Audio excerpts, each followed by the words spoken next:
Hi అండి. Welcome to Tamil Durga shorts. అందరూ ఎలా ఉన్నారు? బాగున్నారా? మేము కూడా చాలా బాగున్నాం. ఇదైతే గనుక ట్యూస్‌డే మార్నింగ్ రొటీన్ అనమాట. ఇంకా మార్నింగ్ లేచిన వెంటనే ఇంకా ఫ్రెష్ అయితే అవ్వలేదు. ఎందుకంటే షెడ్ దగ్గర క్లీనింగ్ అయిపోయిన తర్వాత వచ్చిన తర్వాత ఫ్రెష్ అవుదామని చెప్పి అయితే ఇంకా బ్రష్ అయితే చేసుకొని కిందకైతే వచ్చేసానండి. పైనంతా శుభ్రం చేసుకొని ఇంకా కిందకొచ్చే రాగానే అత్తయ్య, మావయ్య, మా ఆయన పూలు కోయడానికైతే వెళ్లారు. చెప్పాను కదండీ డే బై డే అయితే రోజెస్ కోస్తారని చెప్పి ఇవాళైతే కొయ్యాలనమాట. ముగ్గురు అయితే వెళ్లారనమాట.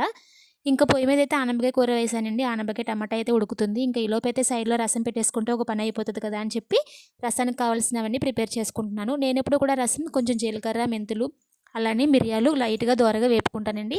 వేపుకున్న దాన్నయితే పక్కన పెట్టుకున్నాను. ఈలోపైతే చింతపండు అయితే నానబెట్టుకుంటున్నాను. శుభ్రంగా కడిగేసి 2, 3 సార్లు చింతపండు ఎందుకంటే డస్ట్ ఏమైనా ఉన్నా కూడా పోతది కదా! అందుకని చెప్పి వాష్ చేసేసుకొని శుభ్రంగా అయితే నానబెట్టుకున్నాననమాట. ఇంకా ఈలోపైతే సంతకాయల మీద నూరుకుంటున్నాను.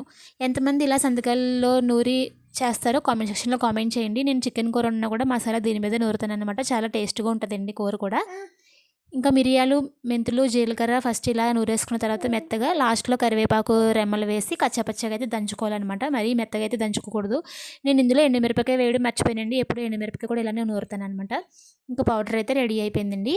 ఇంకా లోపలికొచ్చి ఆల్రెడీ కోసిన టమాటా ముక్కలు, కరివేపాకు, ఎండుమిరపకాయలు, కొంచెం ఆవాలు, కొంచెం లైట్‌గా మెంతులు, కొంచెం ఇంగువ అయితే ఏసి బాగా వేపుకుంటున్నాను పసుపు వేసి. అది కొంచెం ఏగిన తర్వాత ఈ రసం పౌడర్ నూరుకున్నాం కదా! అదైతే వేసేసుకున్నానండి. ఇది కొంచెం పచ్చివాసన పోయేంత వరకు ఉంచి ఆల్రెడీ నానబెట్టుకున్న చింతపండు రసాన్ని అయితే ఇందులో వేసేసానండి. ఇంకా కావాల్సినన్ని నీళ్ళైతే వేసుకొని పులుపు తగ్గట్టుగా ఉప్పు వేసుకొని రసం పౌడర్ అయితే ఉందండి. అదైతే కొంచెం వేస్తాననమాట. ఇంకా రసం సైడ్‌లో మరుగుతూ ఉందనుకోండి ఇంకొక 2 పనులైతే చేసుకోవచ్చు నేను.